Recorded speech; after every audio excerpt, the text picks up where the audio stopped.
인도에서 온 두 여성이 있습니다. 평소 여행 콘텐츠를 제작해온 유튜버 아프와 샘인데요. 두 사람은 오래전부터 한국을 꼭 한번 가봐야 할 나라로 꼽아왔다고 합니다. 그리고 마침내 카메라를 들고 직접 한국 땅을 밟았는데요.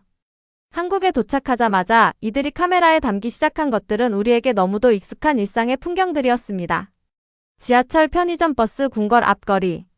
그런데 그 하나하나가 이 두 사람의 눈에는 전혀 당연하지 않은 장면으로 보였던 것이죠. 인천공항에서 시내로 이동하는 버스 안, 두 사람은 창밖을 내다보며 연신탄성을 내지릅니다. 공항부터 시작된 한국의 첫인상은 생각보다 훨씬 강렬했다고 하는데요. 사실 인도에서 출발해 홍콩을 경유하는 꽤 긴 여정이었음에도 두 사람은 피로한 기색 하나 없이 들뜬 표정이었습니다. 그도 그럴 것이 그동안 유튜브와 드라마를 통해 간접적으로 접해왔던 한국이 실제로 눈앞에 펼쳐지고 있었으니까요. 숙소에 짐을 풀기가 무섭게 두 사람이 먼저 향한 곳은 명동거리였습니다. 밤 10시가 넘은 시간이었음에도 불구하고 두 사람은 거리에서 마주친 광경을 보며 그 자리에 멈춰서고 맙니다. 한국에서는 밤 10시가 넘은 시간에도 거리가 이렇게 환하고 사람들이 이렇게 많냐며 그것 자체가 놀랍다는 반응을 보인 것이죠. 인도에서는 밤이 되면 거리에 나가는 것 자체를 조심해야 하는 경우가 많기 때문에 한국의 이 밝고 활기찬 심야 풍경이 두 사람에게는 그야말로 다른 차원으로 느껴졌던 겁니다. 다음 날 아침 두 사람은 본격적인 서울 탐방에 나섭니다. 첫 목적지는 경복궁이었는데요.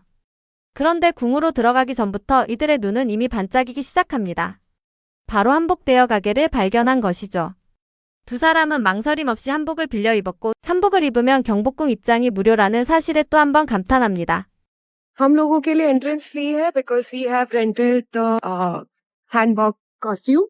So we don't have to pay for the entrance. We can go directly into the palace. 돈을 낼 필요도 없이 이렇게나 특별한 경험을 할 수 있다니 한국은 관광객에게 너무 친절한 나라라는 말까지 남겼는데요. 경복궁 안에서는 예상치 못한 장면을 마주칩니다.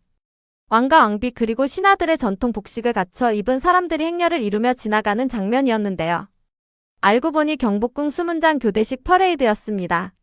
화려한 색감의 전통 의상과 의장 그리고 궁궐이라는 배경이 어우러지자 두 사람은 마치 타임머신을 타고 조선시대로 넘어온 것 같다는 표현을 할 정도였죠. 한국이 이렇게 과거와 현재를 자연스럽게 공존시키는 나라인 줄은 몰랐다며 연신 카메라를 들이댑니다. 경복궁을 나온 두 사람은 서울 지하철을 타고 다음 목적지로 향합니다. 그런데 지하철을 타는 순간부터 또 하나의 문화 충격이 시작됩니다. 인도의 지하철이나 버스와는 비교 자체가 불가능한 수준의 청결함과 질서에 두 사람은 말없이 카메라를 이리저리 돌리기 시작하는데요. 지하철 내부가 박물관처럼 깨끗하다는 말까지 나왔다고 합니다. 인도 뭄바이 지하철의 경우 혼잡하고 소음이 심한 것이 일반적인데 한국 지하철에서는 사람들이 조용히 앉아 각자의 시간을 보내는 모습이 신기하기까지 했던 것이죠. 이번 여행에서 두 사람이 특히 편리하게 사용한 것이 있었는데요. 바로 한국의 선불 교통결제 카드 시스템이었습니다. 외국인들도 공항에서 손쉽게 발급받을 수 있고 지하철부터 편의점까지 모든 곳에서 사용이 가능한 이 카드 덕분에 지갑을 꺼낼 일이 거의 없었다고 하는데요. 인도에서는 여행지마다 현금을 환전하고 관리하는 것이 꽤 번거로운 일인데 반해 한국에서는 카드 하나로 모든 것이 해결된다는 사실에 두 사람 모두 크게 감탄했다고 합니다. Karti is loading her Wow card. Wow card से आप पूरा cashless कर सकते हो. 두 사람이 찾아간 다음 목적지는 강남이었습니다. 전 세계적으로 유명한 노래 강남스타일의 배경이 된 바로 그 강남이죠. 그런데 강남역 부근을 걷던 두 사람은 뜻밖의 장소에서 발걸음을 멈춥니다. 강남 한복판에 자리 잡은 초대형 도서관이었는데요. 화려한 쇼핑몰과 카페가 즐비한 강남거리 한가운데 이렇게 크고 세련된 공공도서관이 존재한다는 것 자체가 이 두 사람에게는 놀라움이었던 것입니다. 강남에서 또 하나 빠뜨릴 수 없는 명소를 발견한 두 사람. 바로 강남구의 상징이 된 거대한 주먹 조형물 앞이었는데요. 강남 스타일의 말춤을 따라하며 신나게 사진을 찍는 외국인 관광객들로 가득한 이 공간을 두 사람은 한국이 문화를 놀이로 바꿔버린 나라라고 표현했습니다. 이 조형물 하나를 보기 위해 전 세계에서 사람들이 모여드는 광경은 한국의 문화 파워가 얼마나 대단한지를 그대로 보여주는 장면이기도 했죠. 서울 일정을 마친 뒤 두 사람은 KTX 고속열차를 타고 부산으로 향합니다. 서울에서 부산까지 그 먼 거리를 단 3시간 만에 주파하는 열차를 타는 경험 자체가 이 두 사람에게는 또 하나의 충격이었는데요. 인도에서는 같은 거리를 이동하려면 6시간에서 7시간도 훌쩍 넘길 수 있는 여정이지만 한국의 고속열차는 그것을 절반도 안 되는 시간에 해결해 버렸으니까요. 그것도 넓고 쾌적한 좌석에서 창밖 풍경을 감상하면서 말이죠. 부산에 도착한 두 사람이 예약한 숙소는 해운대 바로 앞에 자리한 그랜드 조선 부산이었습니다. 숙소에 들어서자마자 창밖으로 펼쳐지는 광경에 두 사람은 잠시 말을 잇습니다. 드라마에서만 보던 바다 앞 호텔이 현실에서도 이렇게 완벽할 수 있냐는 반응이었는데요.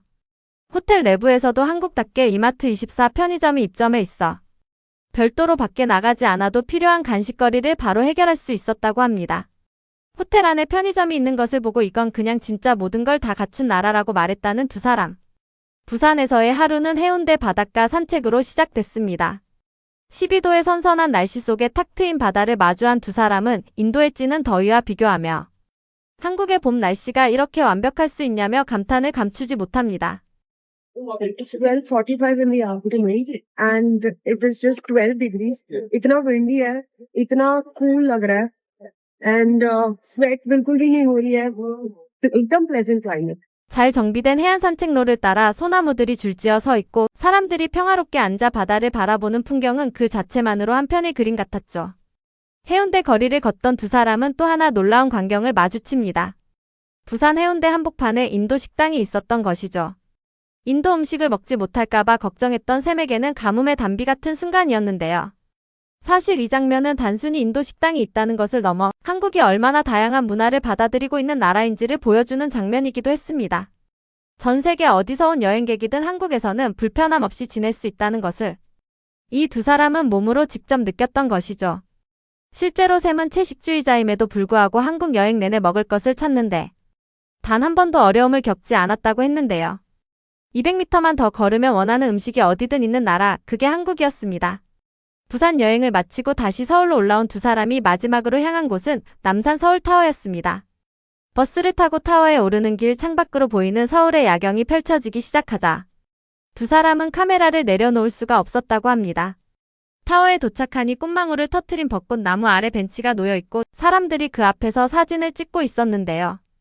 낮에도 충분히 아름다웠겠지만 불빛 아래 밤에 피어있는 벚꽃은 또 다른 아름다움이 있었습니다. 그 장면을 본 두 사람은 한국은 밤에 더 아름다운 나라라는 말을 남겼습니다. 그리고 이어서 푸른 조명으로 빛나는 남산 서울타워의 전경이 나무 사이로 드러납니다. 그 순간 두 사람의 대화는 멈췄습니다. 아무 말도 필요 없었던 것이죠. 화면 너머로도 충분히 전해질 만큼 남산타워는 그날 밤 두 사람의 눈에 이 도시 전체를 담은 하나의 상징처럼 서 있었습니다. 며칠간의 짧은 여행이었지만 아프와 샘이 카메라에 담아 돌아간 것은 단순한 관광 기록이 아니었습니다. 한복을 입고 걸었던 경복궁 돌바닥의 감촉, 새벽에도 불빛이 꺼지지 않던 명동거리, 아무렇지 않게 발급 기계 한 대로 해결되던 교통 시스템, 그리고 부산 바다 앞에서 마셨던 호텔 무료 커피 한 잔. 이 모든 것이 이 두 사람에게는 인생에서 다시 오고 싶은 나라를 결정하는 경험이 됐을 겁니다. 우리한테는 너무 익숙해서 지나쳐버리는 것들이 누군가에게는 여행의 목적이 되는 나라.